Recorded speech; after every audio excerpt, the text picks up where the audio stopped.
Sa kabila ng umiinit na tensyon sa West Philippine Sea, suportado ng ilang mambabatas ang pagkakaroon ng West Philippine Summit.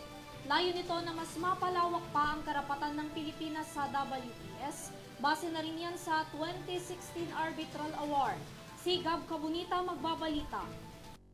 Suportado ni Albay 1st District Representative Edsel Lagman ang pagkakaroon ng West Philippine Summit na layong paigtingin ang relasyon ng iba't ibang bansa, kabilang na ang Pilipinas.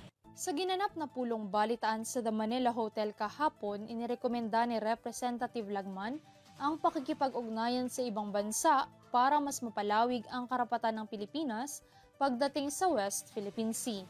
Dahil naniniwala umano siya sa sovereign rights na mayroon ng bansa matapos ang sunod-sunod na balita ng pagpapatrolya ng CCG o China Coast Guard. Makita sa China na maraming sumusuporta in the world community sa posisyon ng Pilipinas. Matatanda ang nagkaroon ng permanent court arbitration noong 2016 hinggil sa soberanya ng Pilipinas na sinasabing aabot sa 200 milya ang karapatan ng bansa sa Exclusive Economic Zone o EEZ ng West Philippine Sea. Kami ay nananawagan na sa West Philippine Sea ay kailangan categorical ang posisyon ng ating administrasyon hinggil sa sovereign rights of the Philippines at talagang i-implement yung arbitral decision na tayo ay nanalo.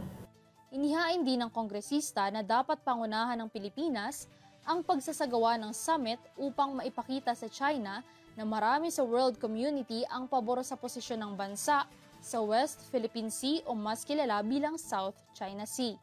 Samantala, nakipag-ugnayan naman si Lagman sa Department of Foreign Affairs at minungkahi niya kung saan posibleng manggaling ang pondong ilalaan sa summit. Ito ay nangyari doon sa budget hearing for 2024 ng Department of...